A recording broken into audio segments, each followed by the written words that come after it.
Commission report, when Mandal Commission was going on, Jyoti Basu was the Chief Minister of Bengal. It is documented, that is what I am saying. You will get the documents from books. Mandal Commission sent a questionnaire to Jyoti Basu.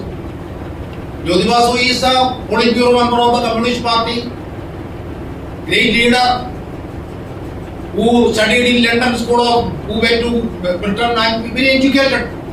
So the questionnaire was sent to Jyoti Basu regarding what is the situation in Bengal, this caste question. What Jyoti Basu said is very interesting. He sent a reply, simple reply. We are communists, there is no caste, only two castes. Here is only two castes. One is the rich, the other is the poor. This is the answer. You can search. Jyoti Basu's reply was that only two castes are there in Bengal.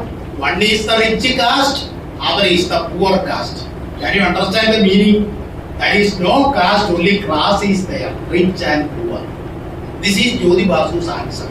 This is record. This is from historical records that I am saying. This is the approach to the mechanical approach to caste on the part of the Indian communists, and this was not the case up to 1930. And in the draft platform for action, a correct position was put forward.